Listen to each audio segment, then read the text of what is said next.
Good evening, everybody. Apologies for the delay. I couldn't find my copy of Dracula. I looked and looked and looked and looked, I just couldn't find it. So we're going to be working through the PDF version today. We're going to be looking at the last lecture in our series on Western Civ. Before I get started, let me shoot the announcements to the classes on Canvas because we have a lot to talk about. I want to make sure that people are here for that. I currently have the chat open over here. So let me send out announcements before I get started. The usual code is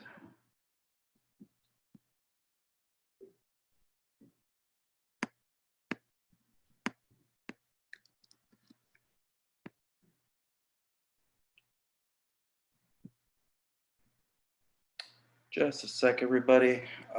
Bear with me.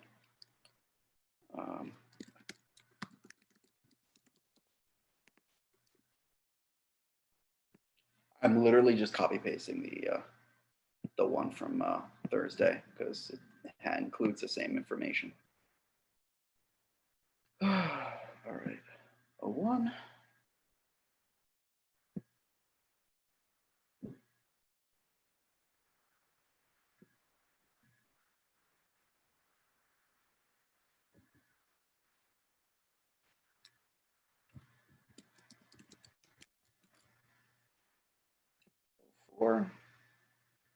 And just a sec, final 1, S2.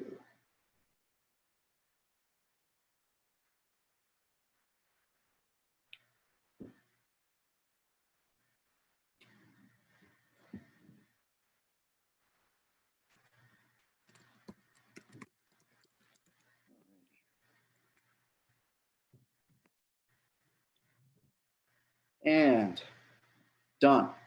Okay. All righty. Let me share screen. Outstanding. Okay. So before we get started, I wanted to quickly go through some course issues real quick. I got a couple emails this morning. Grades went up for all of the discussion sections bar the last one, which is due tomorrow night. And the extra credit got processed in. Speaking of the extra credit though, so I learned this the hard way. There's a little bit of I don't know if it's a bug, but it's definitely a quirk in Canvas's programming,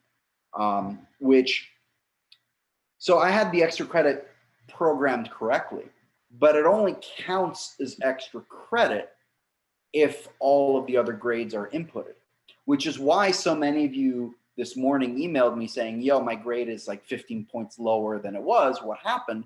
I didn't do the extra credit. I thought it was optional.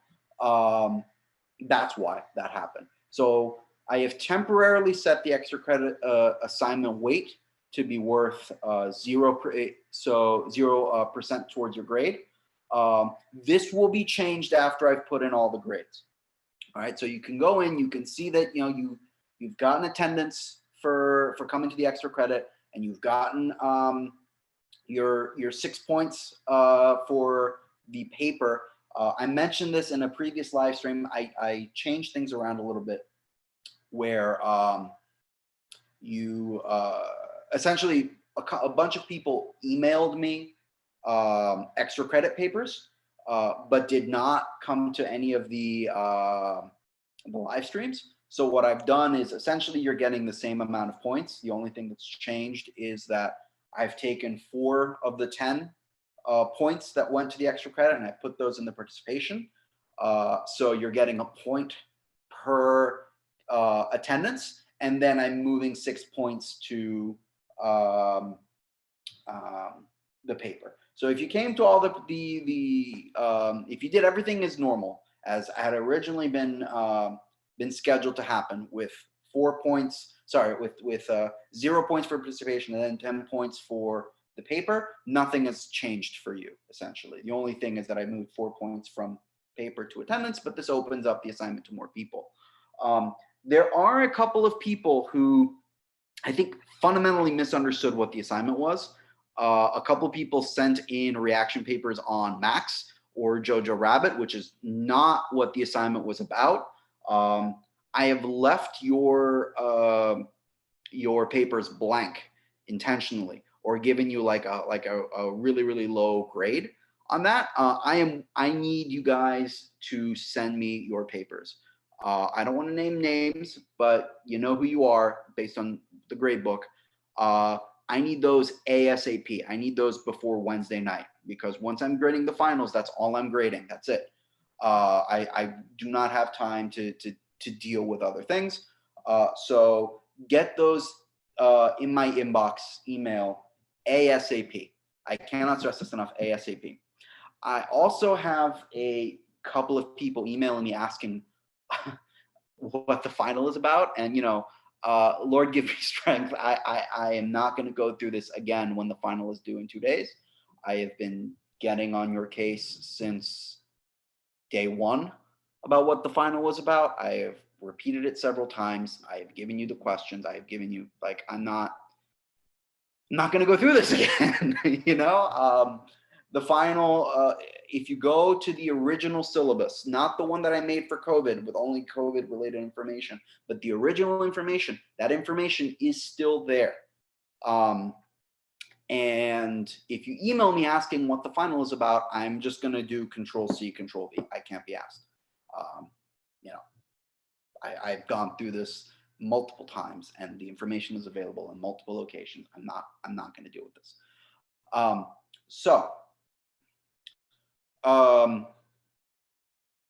think I covered everything there that needed to be discussed.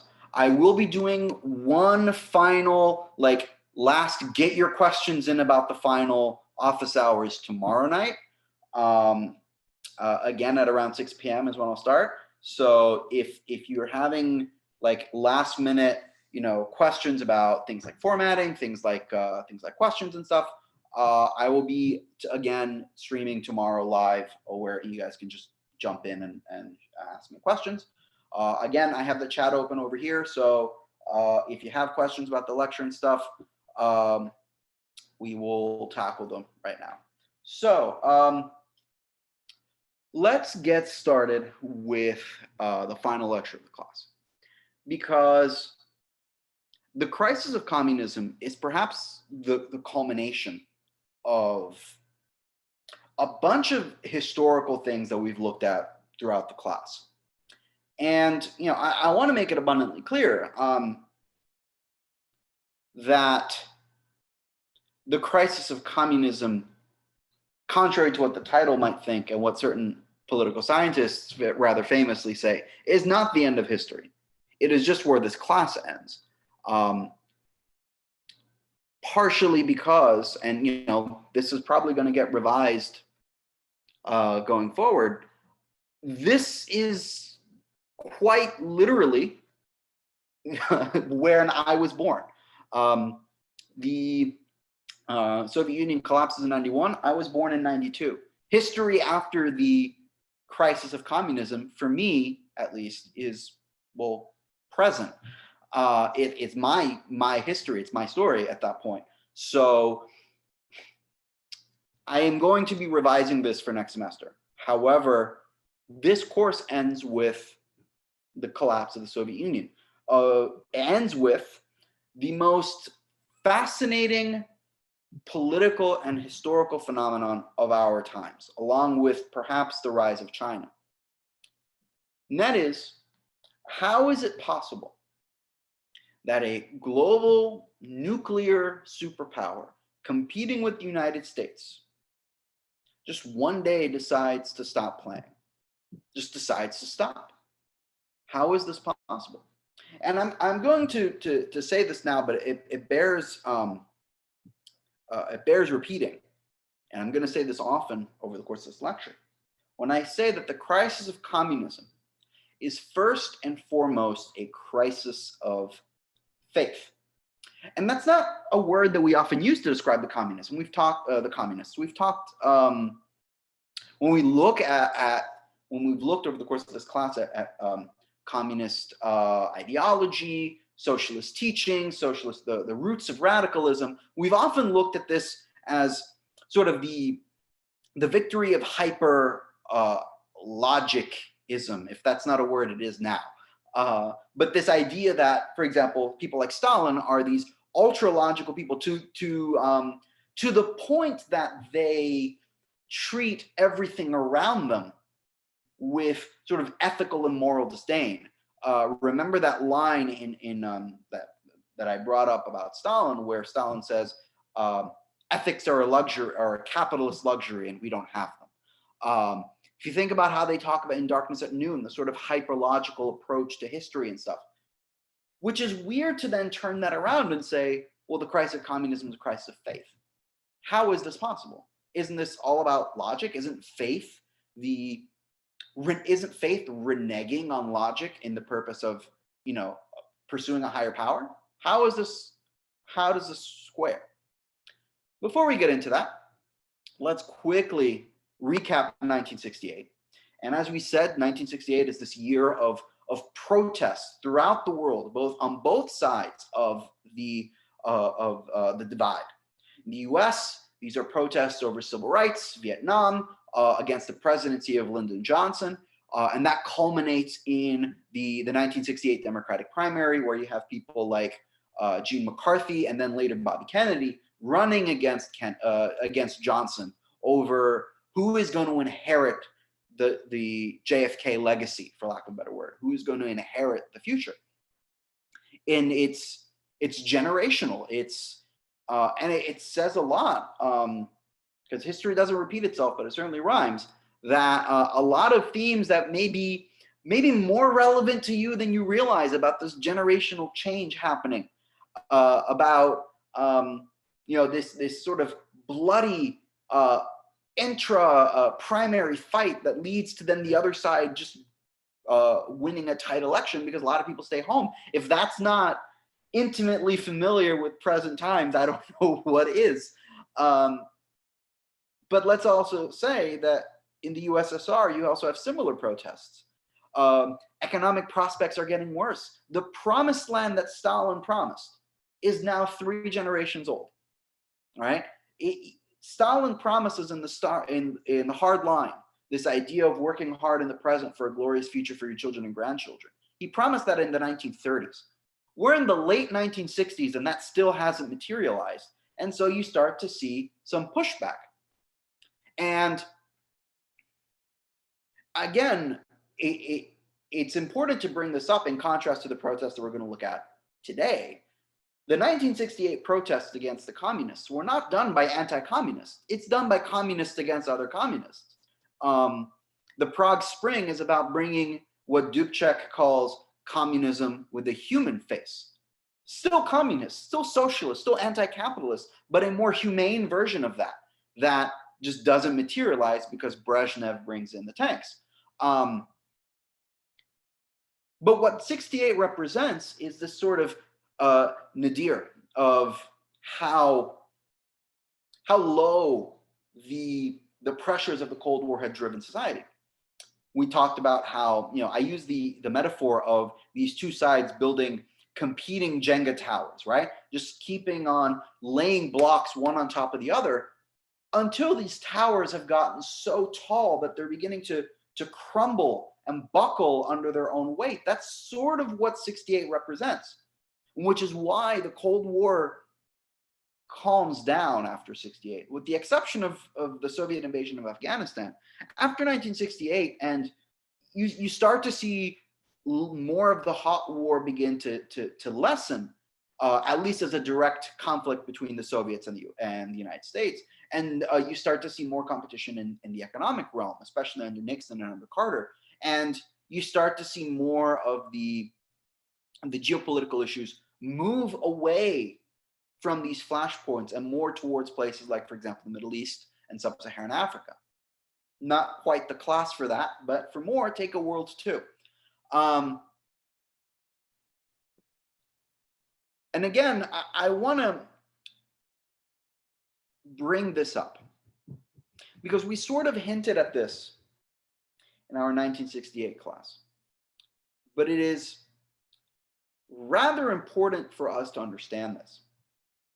This explains so much about how protests actually happen, because we tend to think revolutions, revolts are these strong ideological movements. We tend to believe that revolutions have these huge ideological underpinnings. But by and large, we have never really discussed this openly. But by and large, history shows that this is not true.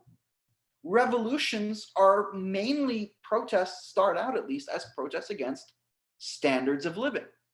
Let's think back to the American Revolution, right? What is the American Revolution fought over? It's fought over taxes, right? Mainly, like, that's the big thing, right? When we think American Revolution, it's fought over taxes. Yes, there is an ideological underpinning of it's not fair that that Britain overseas gets to just impose taxes on the colony. But on a fundamental level, the American Revolution starts because people don't want to pay taxes, right? Because people are smuggling in. Just people don't think that they should have to pay taxes because their standard of living is so low. Think back to France, right? How does France start? What is the key thing about France that starts the revolution? It's the bread riots. It's that people don't have any food. That's what kicks off everything. It's the starvation. And it's, it leads to things like the war in Vendée, at the Third Estate, people proposing to seize bakeries. Why did they want to do that? Because people were starving. We often underestimate how important material conditions are to the advent of revolution. We tend to not think that these are relevant. We tend to think that there's a clash of economic systems and ideologies, and yes, that's true. But on a fundamental level, people will protest if their lives are not good. And at the end of the day, it's just that simple. If you want something more modern, one of the most defining conflicts of our time has been the war in Syria. Well, the protests in Syria start over mild protests over, I believe it's the price of eggs that had tripled in price in Syrian supermarkets. And then Bashar al-Assad sends the army in, and the army cracks down and shoots a kid, and then suddenly it spirals out of control. In Iran, you're seeing protests right now that are COVID related, but they're also mainly related due to the fact that gas prices went up. I don't know if you've been following the news, but gas prices in Iran went up, and suddenly people couldn't afford to drive their cars anymore, and so they took to the streets. Because Iran is fundamentally, on many levels, a poor country. And this is routinely true. We think that the ideology happens and then the revolution comes later. What actually happens is that the revolution happens and then the ideology follows. That revolutions create their own ideologies. Now, and like, look, think back to the Russian Revolution. The same thing in the Russian Revolution, right? People are protesting the problem of World War I. It's why Kerensky is removed from power, right? It's why Kerensky misunderstands why he's been put in charge, because he stays in the war. So if we understand this, and we can understand why the protests against the Soviet Union occur. And it's what Slavenka Drakulich's book is all about, right? When we think about how we survived communism and even left, the book that I asked that you guys read sections of for today, you can understand exactly what I mean. How do we get from the Prague Spring to this? So this is Poland.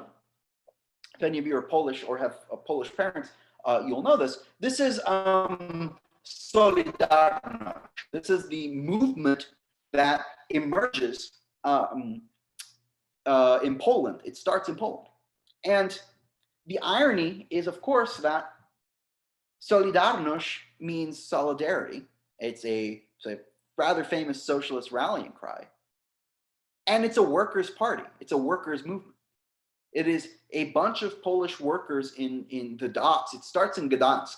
In Gdansk is it's the city in northern Poland on the Baltic Sea. And so there's a lot of dock workers there. And it starts on these docks. It starts out small. It starts off with these individuals saying, hey, I work all day. If there's one thing that I would like, it's like to come home after working all day and be able to afford food, be able to go to a supermarket and find the things that I need.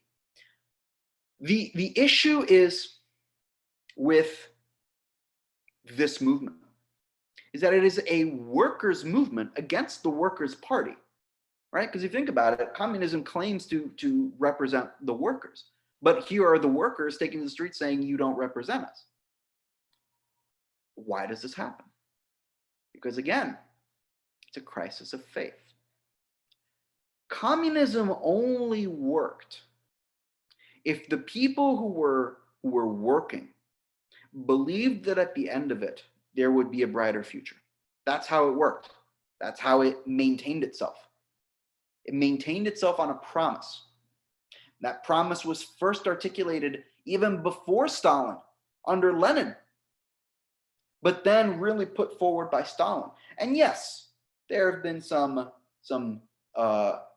twists and turns in that story. You have Khrushchev saying, well, in order to win the future, we have to win the Cold War. And so going for broke against the United States. You have Brezhnev implementing the Brezhnev doctrine of, you're going to like communism or else. But by the time Gorbachev and becomes the chairman of the party in the, I think, mid-'80s, is the official date, like 1984, I want to say. There's this feeling among many Soviet citizens that the promised land is never going to arrive. Think about it. We're now 2, if not 3 generations removed from that first revolutionary movement. Have people's conditions materially improved? Yes, they have. I think that's undeniable. I think if you looked at Russia in 1912, under the Tsar, and push forward to Russia under the communists, I think that's undeniable that material conditions for a lot of Russians improved. It's also true that many of them worked themselves to the bone to get there.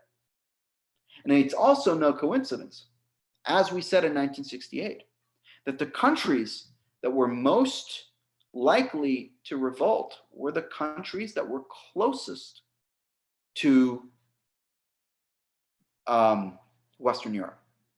The countries that could look out of their windows in East Berlin, for example, and look at the standard of living just across the wall.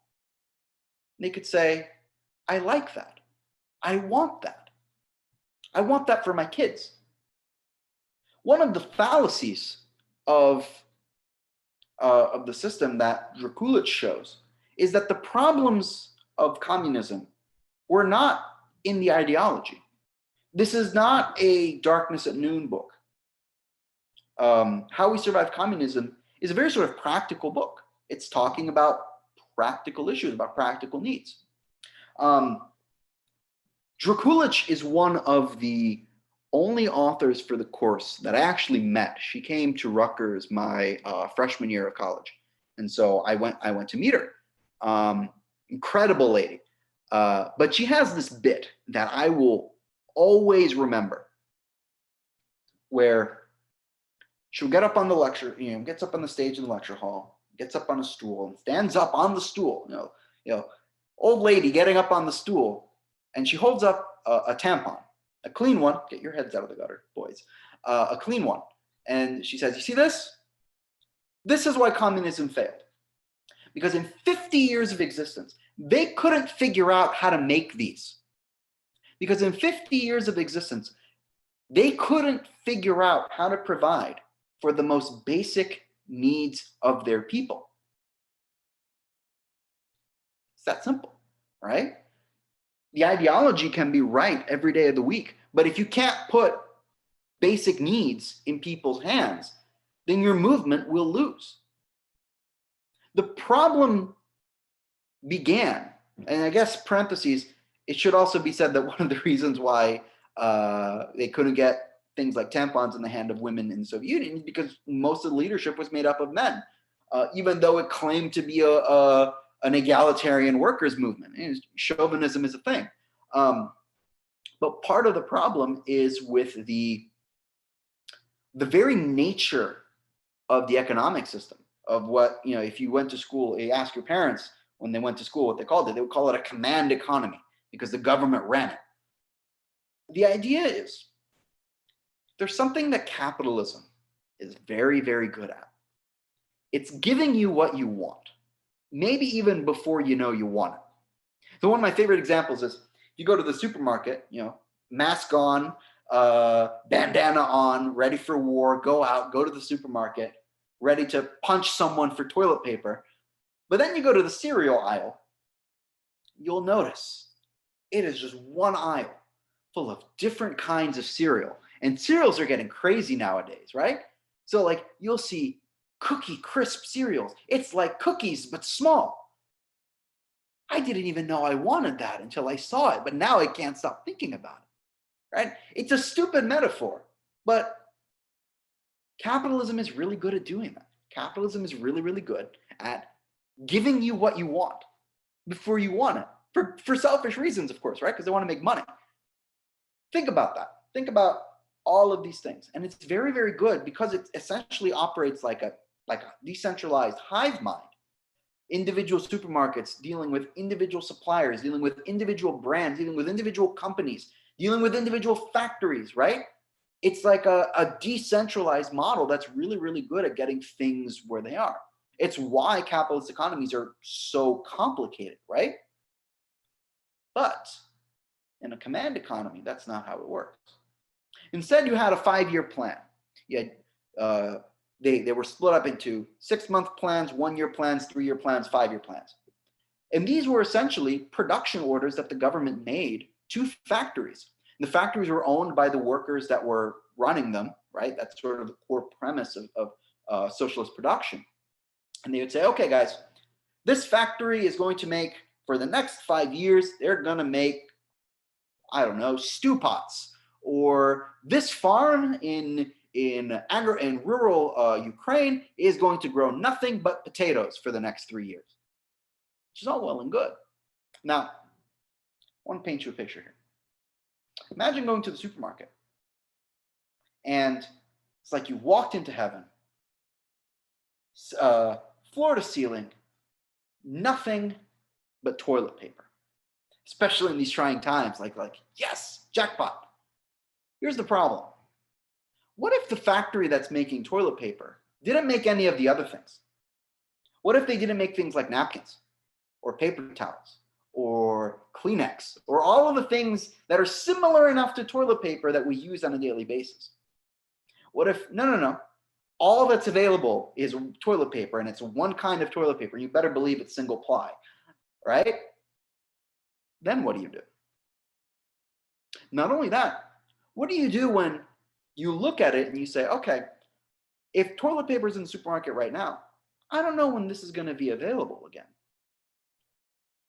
And you go into the vegetable aisle and all you see are cucumbers. You think to yourself, well, I don't know when cucumbers are going to be in the supermarket next, because if they're here now, they might be next in the supermarket in 3 months. So I better buy all of them.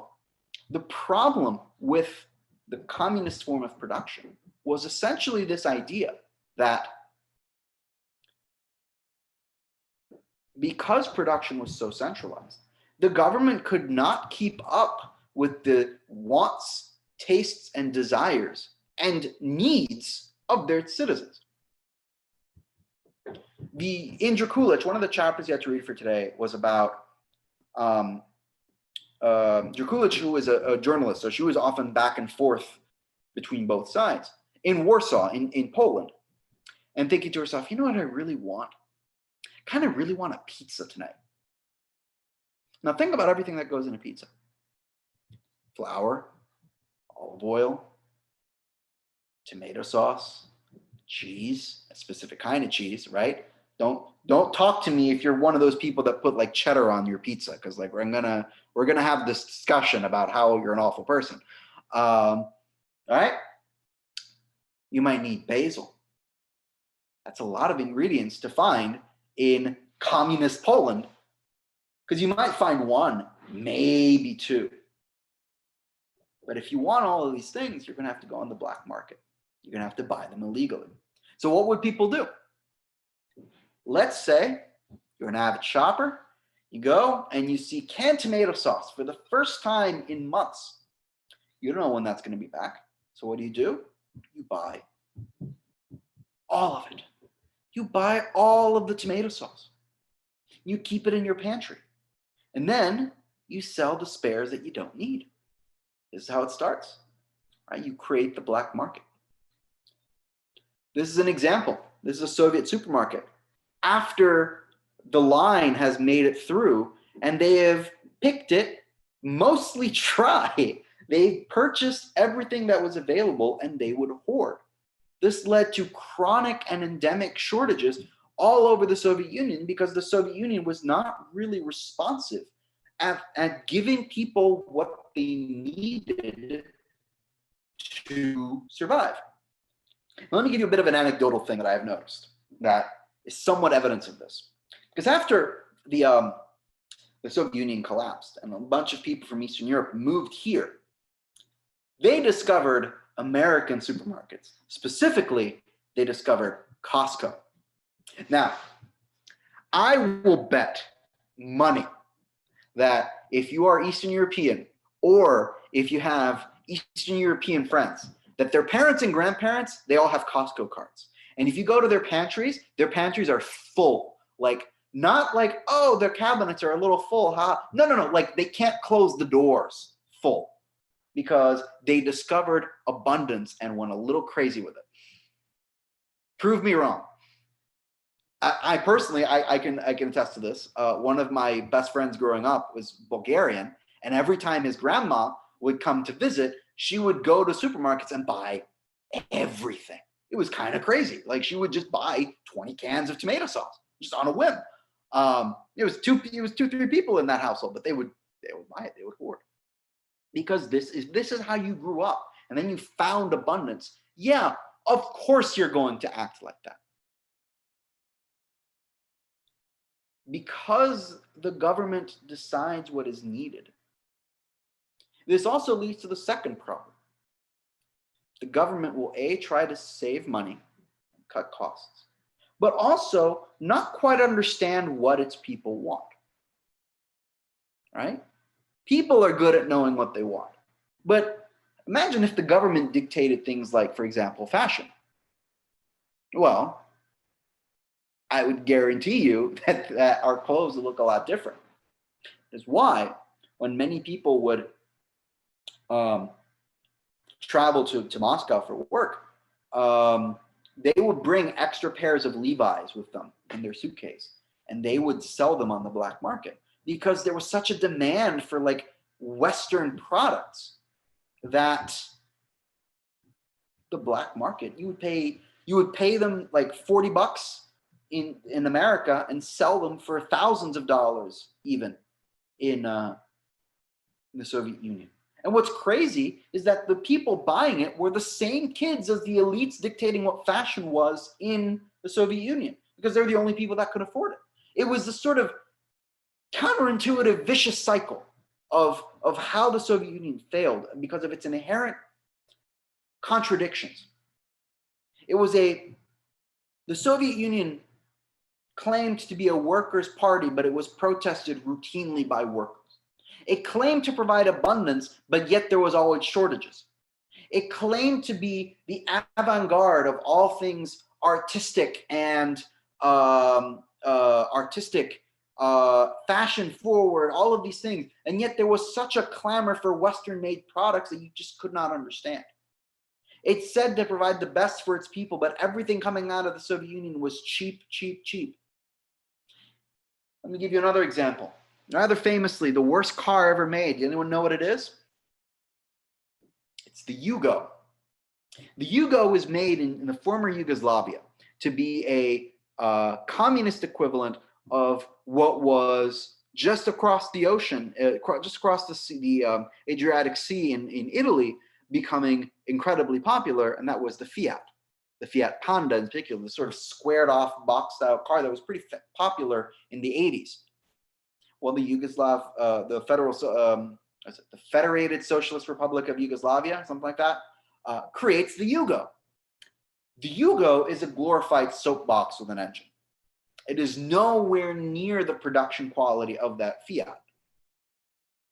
But it was also significantly cheap, and it was the only thing people in Yugoslavia could buy. You can actually still find them. If any of you have parents or grandparents from Serbia or Bosnia or Croatia or that region of Europe, ask them what the Yugo was, and they will probably tell you how awful it was. Because again, free markets are really, really good at giving people the things that they want. And a command economy was just not good at that. So it's one thing to say, okay, oh, haha, there's not enough, there's only one kind of cheese at the supermarket. But what happens when there's no toilet paper? What happens when there's no, as Dracula brings up, what happens if there's no feminine hygiene products? There are people in the Soviet Union well into the 1990s using the old medieval method of clamping a towel to their underwear to catch everything. That's crazy. That's insanity, right? And yet that's how they did it. Sanitary napkins is what they called. They were reusable and they were rewashable, and so that's why people use them. And so, let me give you another. That's another one of those contradictions, right? The Soviet Union claimed to be the champion of the emancipated woman in Europe, and yet could not provide feminine hygiene products for them, right? It's one of these things that leads to the collapse of the Soviet Union. It's a crisis of faith. It does not happen because the ideology is wrong necessarily. It doesn't happen because people stop being communist, but if you're living in the Soviet Union, it's hard to agree with communism if you don't have your basic needs met. And so let's look at Dracula real quick.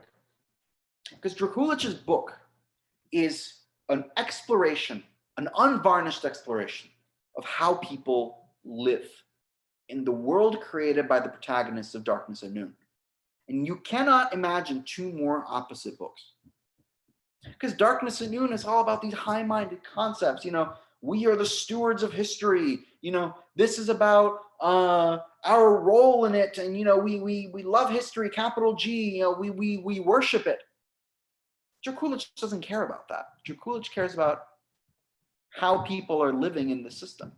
What are the actual lives of people like in the Soviet Union?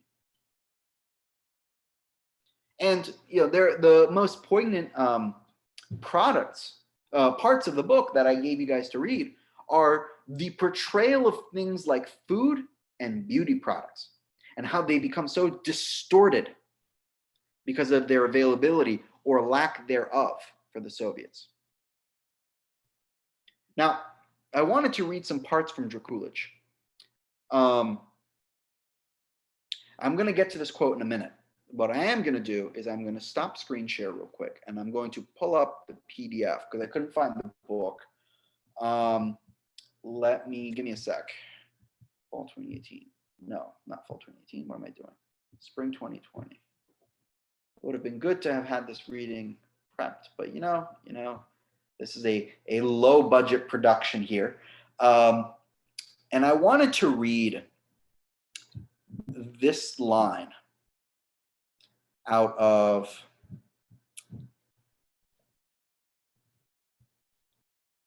the second chapter you have to read on makeup. Now, you might be thinking, why is makeup so important? Well, let me read it to you. Let me explain it to you.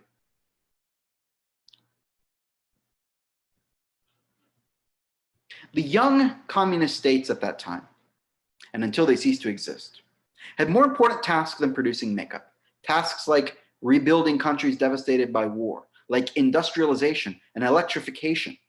Lenin's popular slogan was that electrification plus Soviet rule equals communism. In the 5-year central plans made by men, of course, there was no place for such trivial things as cosmetics. Anyway, aesthetics were considered superficial, a bourgeois invention.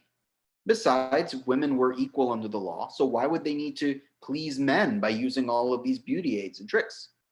However, even if they were hungry, women still wanted to be beautiful. And they didn't see a direct connection between beauty and state-proclaimed equality. Or rather, they did see one because they had to work just like their male counterparts, proving that they were equal even physically. Women worked on construction sites, in highways, in mines, in fields, and in factories. The communist ideal was a robust woman that didn't look much different from a man. A nicely dressed woman was suspect to suspicion, sometimes even investigation. Members of the Communist Party for years after the war in Yugoslavia had to ask official permission if they wanted to marry a woman whose doubtful appearance would unmistakably indicate her bourgeois origins. For the record, if you're reading along with me in the PDF, this is page 13 of the PDF. But aesthetics turned out to be a complex question that couldn't be answered by a simple state decree. By abolishing one kind of so-called bourgeois aesthetic, not with a plan, except in China, where this formal equality was carried to the extreme in the form of state-prescribed uniforms, but more as a natural result of ideology. The state created another aesthetic, a totalitarian one. Without a choice of cosmetics and clothes, with bad food and hard work and no spare time, it wasn't at all hard to create the special kind of uniformity that comes with the equal distribution of poverty and a neglect of people's needs. There was no chance for individualism, for women or for men. Once, when I was in Warsaw, a friend told me about a spate of red-haired women. Suddenly it appeared, overnight, that half the women in the city had red hair, a phenomenon that couldn't pass unnoticed. It might have been a fashion caprice. More likely, however, it had to do with the failure of the chemical industry to produce or deliver any other kinds of dye. Imagine those women confronted by the fact that there is no other color in the store where they buy their hair dye other than red. And knowing that there isn't any more in the store, it's generally useless to search for others. There is only that one shade of red. I've seen it. It's that burgundy red that gives hair a peculiarly artificial look, almost like a wig. For the record, parentheses, my parentheses, this still is true for the record. Speaking from experience, I have seen this hair color before among many of my Eastern European friends. I have a couple of friends that are Polish, and they have like parents, more so their grandparents, that still look out for this number, this color in particular. I think it's rather interesting. Anyway, they have no choice. They either appear untidy with bleached ends and unbleached roots sticking out, or they dye their hair whatever color they can find, and so they dye it, hoping that other women don't come to the same conclusion. They don't exactly choose. Standing in front of a drugstore in Prague last winter, I felt as if I were perhaps 13 years old, and my mother had sent me to buy something for her. Soap, perhaps, or shampoo. The window of that drugstore was a time machine for me. Instantly, I was transported into years of scarcity long past. Years of the aesthetics of poverty. Even though I'm not an American, it seemed there was absolutely nothing to buy. In the front of the shop window, I understood just how ironic the advice in today's Cosmopolitan or any other women's magazine in the West is. Advice about so-called quote unquote natural cosmetics like olive oil, almond oil, lemon, egg, lavender, chamomile, cucumbers, or yogurt. I still recall my mother's yearning to buy a real cream in a tiny glass jar with a golden cap or a fancy French name, something she would have paid for dearly on the black market. If Western women return to the old ways, they do so by choice. It is one of their options. It's not so for Czech or Bulgarian or Polish women. I can see them arriving in Yugoslavia after days and nights in a train or car. They go to the market, put a plastic sheet on the street at the very edge of the market, afraid that the police might come at any moment and sell the things that they brought. Among them are professional black market vendors, women who make a fortune by buying foreign currency and then selling it back home for 4 or 6 times as much. But I saw a young Polish woman, a student maybe, selling a yellow rubber teddy bear, deodorant, and a green nylon blouse, the kind you can find only in a communist country or in a secondhand vintage clothing store in the Greenwich Village. I couldn't help thinking that she was selling her own things. Once, when we used to play childish adolescent guessing games, we would try to guess which of the women on the beach in Croatia were Polish and which were Czech. It was easy to tell by their bathing suits, their makeup, their hairdo, and yes, the color of their hair. Somehow everything in their appearance was wrong. Today, I realize that the women in Poland like green and blue eyeshadow just as much as they like artificially red hair. They wear it because there's nothing else to wear. It's the same with those spike-heeled white boots that seemed so popular in Prague last winter. It's the same with the pullovers, the coats, the shoes. Everyone is wearing the same thing, not because they want to, because there's nothing else to buy. This is how the state creates fashion, by a lack of products and therefore a lack of choice. To avoid uniformity, you have to work very hard. You have to bribe a sales girl or wait in line for some imported product, buy blue jeans on the black market and pay your whole month's salary for them. You have to cord cloth or sew it yourself, imitating the pictures in glamorous foreign magazines. What makes these enormous efforts touching is the way the women wear it all. So you can tell that they went to the trouble. Nothing is casual about them. Yes, they're overdressed. Yes, they put on too much makeup. Yes, they match colors and textures badly, revealing their provincial attempt to imitate Western fashion. But where could they learn anything about a self-image, a style? In the party-controlled magazines for women, they are instructed to be good workers and party members first, then mothers and housewives second, and sex objects next, but never themselves. To be yourself, to cultivate individualism, to perceive yourself as an individual living in a mass society is dangerous. You might become living proof that the system is failing. Makeup and fashion are crucial exactly because they are political. In Francine Duplessis-Gray's book, Soviet Women, women say that they dress up not for the men, but to cheer themselves up in a grim everyday life, or to prove their status to the other women. In fact, they're doing it to show difference. There are not many other ways to differentiate oneself. Even the beginnings of consumerism in the 1960s didn't help much. There were still no choices, no variety. In fact, in spite of the new propaganda, real consumerism was impossible, except as an idea, because there was so little to consume. Trying to be beautiful was always difficult. It involved extra effort, devotion, perhaps. But most women didn't have the time or imagination to even try. Living under such conditions and holding Vogue magazine in your hands is a very particular experience. It's almost like holding a pebble from Mars or a piece of a meteor that accidentally fell into your yard. I hate it, says Agnes, an editor at the Scientific Journal in Budapest, pointing to Vogue.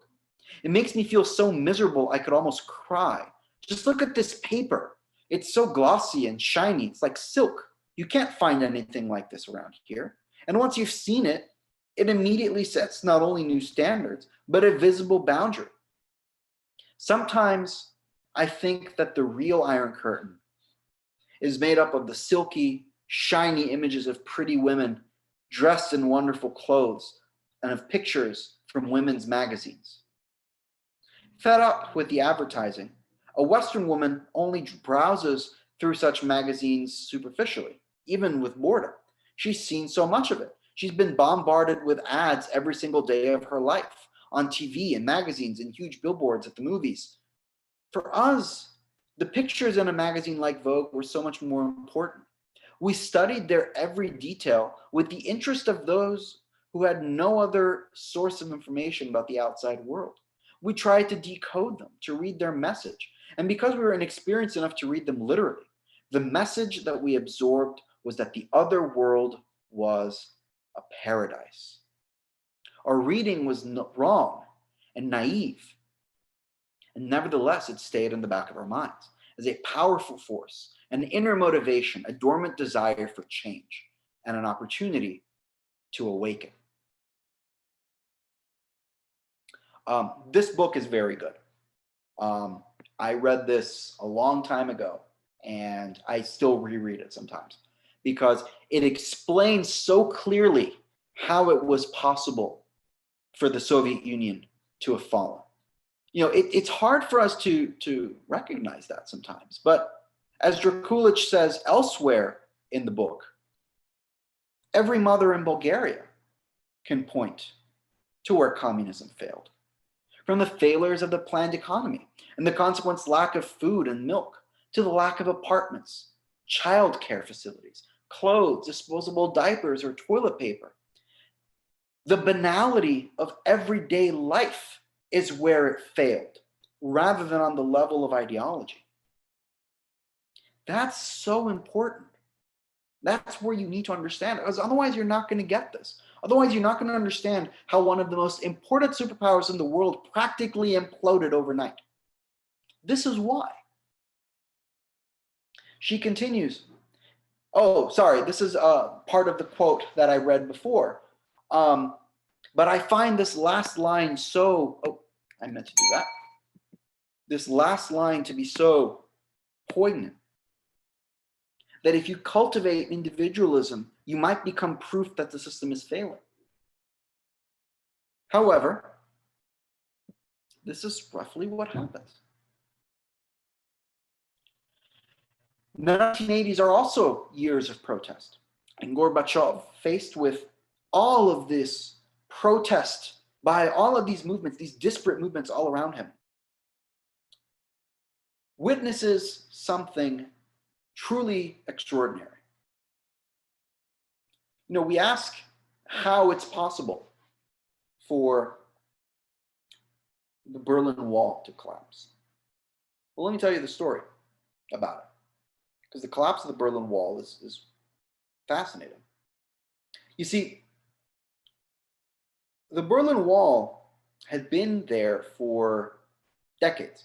And we said that the irony of the Berlin Wall was almost that it was this thing that was preventing the Cold War from becoming a war, but also the most enduring symbol of that war that never was.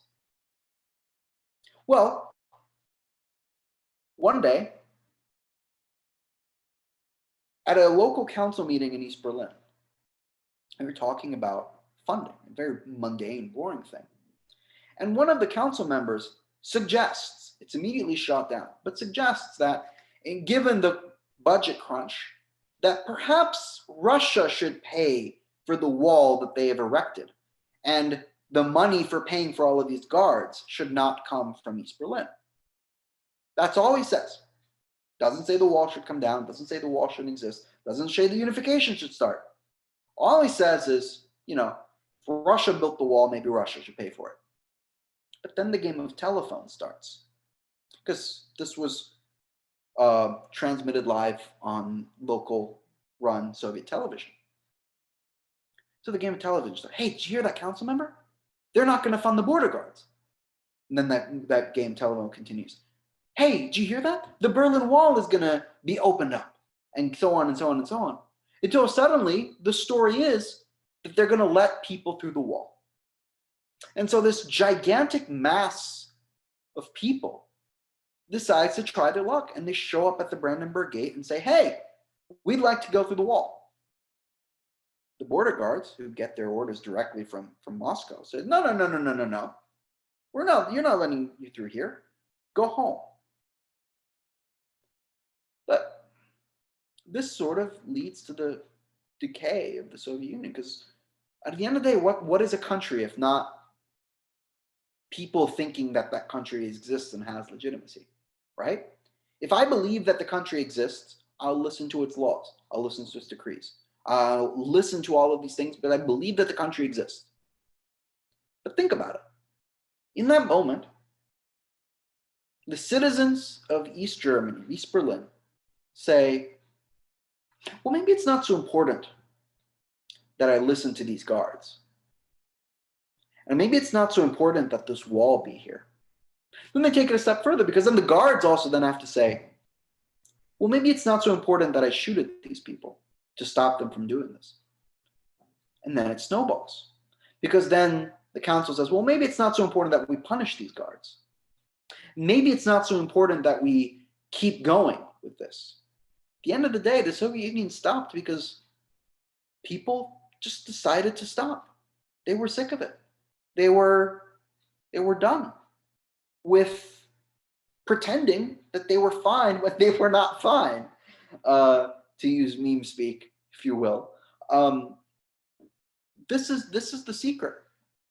And I think the sort of disappointing conclusion to it is that the secret of the collapse of the Soviet Union, about why this idea that we've been hyping up for the whole class, talking about how it leads down dangerous paths and ideological rabbit holes and bad decisions, about how all of this could be brought down by something so simple as things like the price of bread.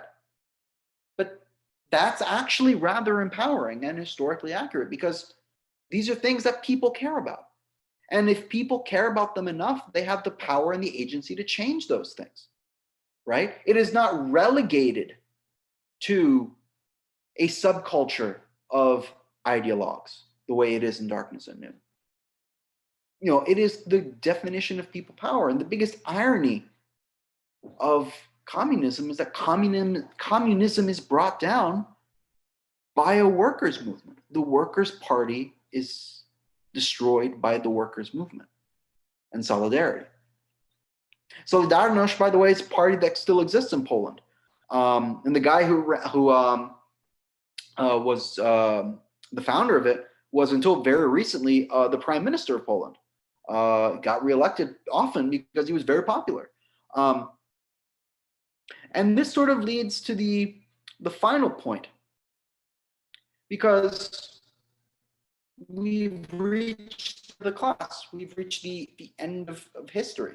And I touched on this at the very start of the class, but the reason why the class ends here is because this stops being history, at least for me. The Soviet Union collapsed in 91. I was born in 92, which means anything discussed after this point, for me at least, is present, is my lifetime. I recognize that that's not true for a lot of you, but I guarantee it's true for some of you. I know some of you guys are non-traditional students, and some of you are older than 18 or 19. But I want you to really think about this, because we know for a fact that history doesn't end, as Francis Fukuyama boldly claims with the collapse of the Soviet Union. Because not 10 years later, no, literally 10 years later, 2 planes would crash into the World Trade Center in New York City, and history would start anew. Now, I think what we're going to do is we're going to talk about, so recap thoughts on the course tomorrow during office hours, and I hope you'll come to that. But this is the last lecture of the class. Please, please, please, if you will take one book from this class to say, you know what, I'm going to read this, of all of the readings I like, please make it Dracula. More than Darkness, more than anything that I've ever read, Draculich's book is by far the best thing I've ever read. In terms of, like, you really understand why this happened, why the Soviet Union failed, why why the average person living in the USSR decided one day that now's a good time to stop. And then they stopped. So it was a pleasure having you guys in this class, no matter how weird the end of it got. I hope these worked for you. Not to harp on it too much. I wanted to quickly mention the thing with the extra credit again, because I know a couple of you guys tuned in late. So all of the grades, with the exception of module discussion number 20, the final and participation grades are up. Okay. The extra credit, this morning, some of you woke up to find that your grades had gone down significantly. This is because of the way Canvas is programmed. It's out of my control. I didn't set it up wrong, but when Canvas sees something marked as extra credit, but not everything graded, it just bumps that into your grade, even if you haven't completed it. So I have, for the sake of your general anxiety, set the extra credit assignments to be worth 0% towards your grades. And then when I'm finished with all of the grading and have all of it done, it will be set right back. Okay? I want to, however, mention that for certain, I will, out of the goodness and charitableness of my heart, open up the extra credit paper. It's only worth 6 points. It's not worth the full 10 because you didn't come to the Zoom calls. But for 6 points, you can email me an extra credit paper by tomorrow, Tuesday night. Okay? That's it. Tuesday night at midnight is the cutoff. Really, because then after Wednesday, I need to grade your finals. And that's going to be done, taken care of. But if you're looking at your grade and thinking, man, I need all the points I can get to pass this class or to get the B or the A that I want, I would encourage you to do that. So if there are no other questions, I am going to wrap this up here. And we will discuss more about the final and the just some final closing thoughts on the course tomorrow for office hours. I don't see any questions in the chat room. Does anyone on Zoom have a question they want to ask? Now's your chance. I'm good. You're good? Okay. All right, guys. I will wrap it up. If I don't see you guys tomorrow, I hope you guys are doing safe and are taking care of yourselves. And good luck on your final. I hope to see you guys next semester, hopefully in person. At the moment, I don't know what I'm going to be teaching next semester, just to be honest. Nadeshda wants to know it's worth 6 even for the ones that did it. So here's the situation. I got a bunch of people that submitted extra credit assignments without coming to any of the Zoom calls. And so what I wanted to do is I wanted to give those people the opportunity to get credit for that assignment, but I had to tweak the rules around a little bit. So what I did was I took 4 points from the extra credit assignment that was worth 10, and I moved them towards the participation, right? So now each participation in the Zoom calls is worth 1 point each, and the paper was worth 6 for a cumulative 10. So if you came to the Zoom calls, nothing changed for you. You're still getting the full 10 points. However, if you only came to 1, or if you didn't come to any at all, I still wanted to make sure you got credit for your work. And so that's why I've changed this. I hope that's helpful. So at a bare minimum, you'll be getting 6 points of extra credit. At a most, you'll be getting 10 points of extra credit. So hope that helped. Hope that made sense. Again, this is making things more convenient for you guys. I again want to reiterate something that I said at the beginning of class. A couple of you sent me reaction papers to Max and Jojo Rabbit. These are not the movies you're supposed to be reacting to. Please read, go over the stuff over, English. Please review the parameters for the assignment and do one of the 4 movies that I assigned for your reaction paper. Nelson wants to know if it's okay to add the questions above the answers. Yes, please do that. I'm not going to be taking any more questions for the final. If you have questions, please save them for tomorrow for office hours, because I'm going to wrap this up here because I don't want to see any more questions. Okay, good. Yes, outstanding. All right, guys, it was a pleasure. Hopefully I'll see you guys next semester. And if you're graduating, Godspeed, good luck, and shoot me an email whenever you get a chance. Talk to you guys soon. Bye.